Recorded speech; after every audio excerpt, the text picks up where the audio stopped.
Men today are collapsing quietly, not in public, not where anyone sees, but inside. The spine bends, the mind frays, anxiety rises like a tide, sadness settles like dust on armor left unused. This is not weakness of fate, it is the result of a forgotten code.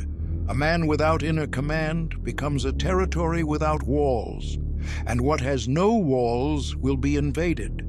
This is not a speech to soothe you. This is a summons. 5 Templar solutions, not to comfort you, to reforge you, to take back the ground inside your own chest. Stop. Do not nod along. Do not agree. Do not absorb this like another piece of content. Sit still for a moment and notice your breathing. Notice how often your mind runs without your consent, how often your days move without direction. Most men drown not from lack of strength, but from lack of pause. They charge forward with no map, no oath, no still point. This is where the pattern breaks, not with excitement, with silence, with awareness, with the recognition that the man you are today was built by habits you never chose, and what was built unconsciously can be rebuilt deliberately. Stand here for a moment, empty-handed, ready. The teaching begins only after this threshold. Every man once made a vow to himself, not spoken aloud, not written, a silent promise formed in youth. I will become someone solid. Over time, most abandoned that oath, not in one dramatic failure, but in small surrenders. Skipped disciplines, unkept promises, comfort chosen over command. This is where anxiety is born. Not from the world outside, but from a man realizing he cannot trust his own word. The first Templar solution is the inner oath reclaimed. A man without an oath is a ship without a keel. He will drift wherever impulse, emotion, or distraction pulls him. But a man who restores his private vow becomes anchored. He does not negotiate with himself. He issues commands and follows them. Your mind is a keep, a fortress meant to guard the realm of your identity. Yet most men leave its gates open. Every worry, every comparison, every imagined catastrophe walks in freely. Then sadness arrives, sits by the fire, and claims the chair as if it belongs there. This happens only when the keep is unguarded. Self-command is the guard at the gate. Discipline is the daily patrol, not grand gestures, not bursts of motivation. Simple, repeated acts that tell your mind, I am in charge here. When a man rebuilds this order, anxiety loses its soil. Sadness loses its shelter. They may still knock, but they no longer enter unchallenged. The inner oath stands. The keep is watched. The man begins again, not as a victim of his mind, but as its rightful ruler. Honor is not reputation. Reputation is what others decide.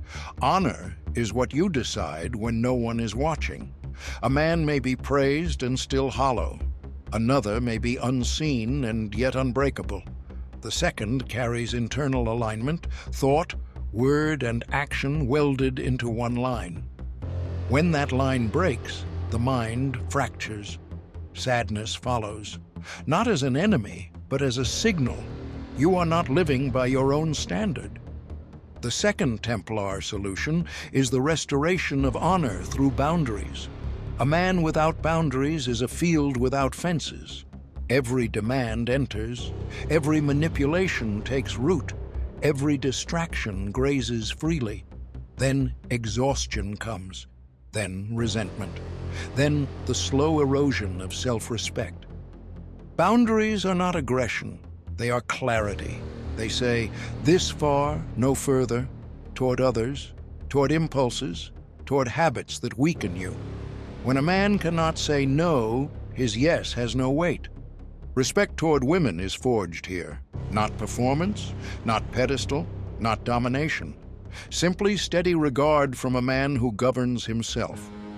A man without self-command seeks control over others. A man with self-command needs none. His presence is firm ground. This is the masculine equilibrium. Structure, ritual, code, these are not cages. They are scaffolding for strength. Wake times, work times, silence times, training times, reflection times. A rhythm that trains the nervous system to trust the man inside it. When structure returns, purpose realigns. When purpose realigns, sadness loosens its grip, not through comfort, through correction. This is how the second gate is rebuilt. Men who rebuild themselves do not wander without a path. A 60-day trial of discipline and virtue stands ready for those who choose reconstruction over decay. Enter it with resolve. Take the oath. Begin the work. Link pinned in the first comment. The third Templar solution is the fortressing of the mind. Most men believe their thoughts are themselves. They are not. Thoughts are visitors. If the gate is open, any voice enters. Doubt, fear, catastrophe, comparison. A man who does not choose his thoughts becomes ruled by them. This is the root of mental collapse. A fortress is built by controlling what enters, what you watch, what you listen to, what you consume before sleep, what conversations you allow to shape you. Every input is a soldier allowed inside your walls. Choose poorly, and the enemy sleeps in your bed.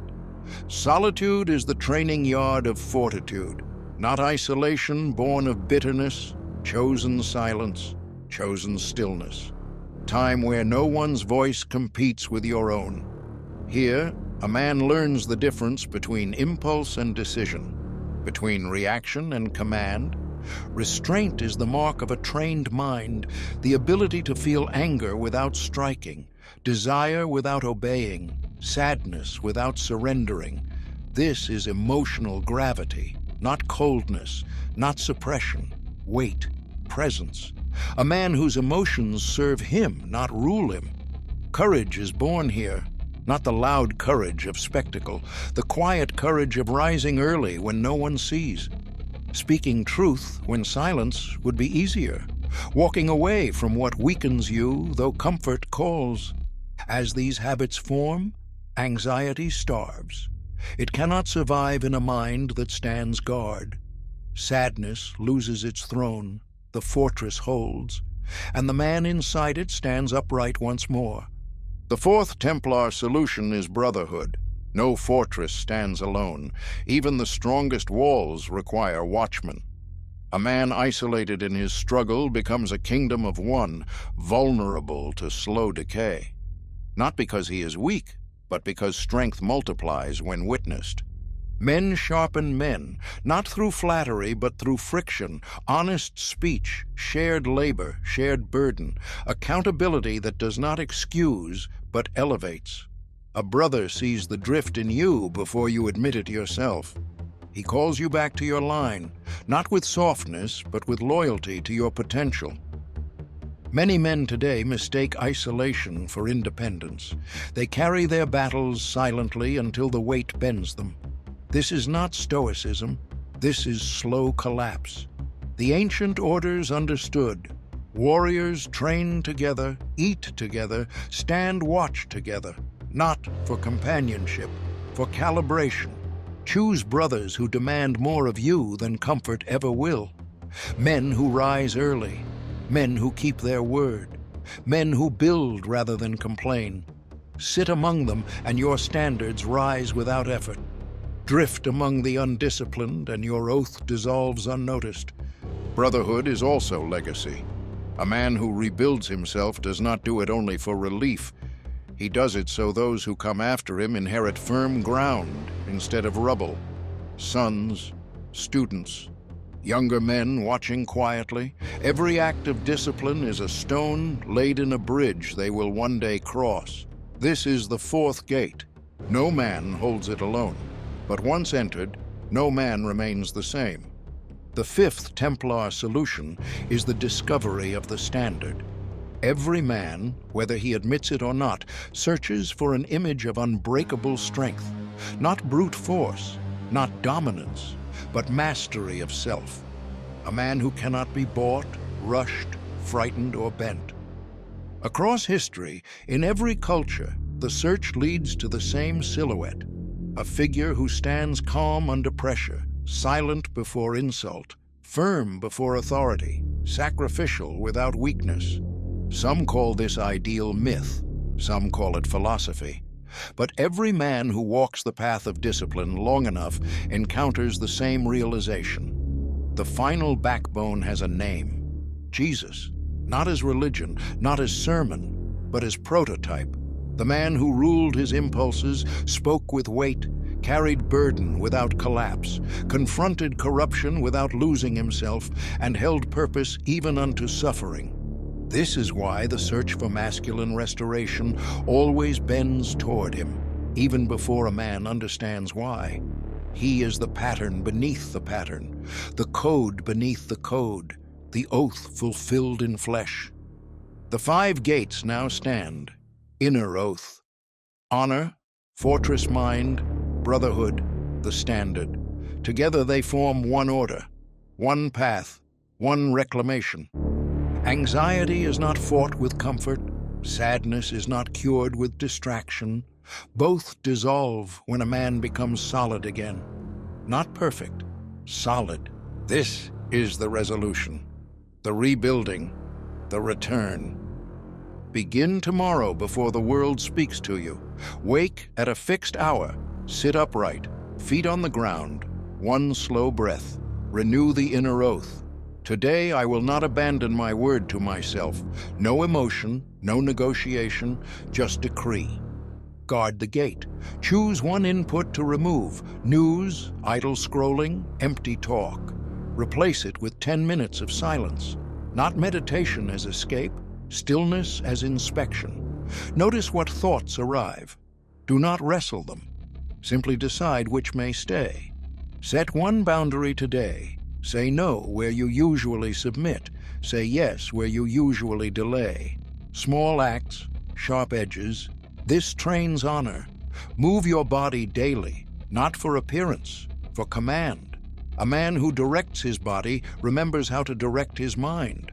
Seek one brother. Speak plainly. No performance, no complaint, just truth. Ask him to hold you to your oath. Offer the same. Before sleep, review the day. Where did you stand firm? Where did you bend?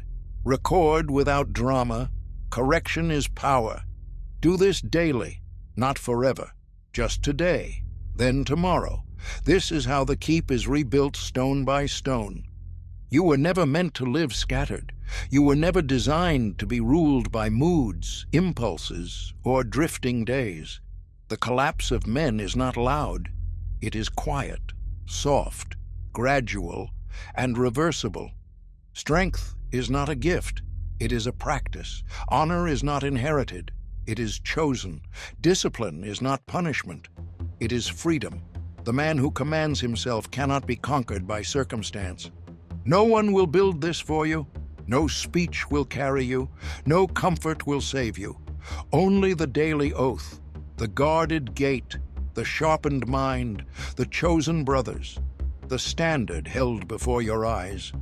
Walk forward, not with noise, with weight, with stillness, with resolve. Let the world feel the return of men who stand upright again. The keep is yours. Take your post.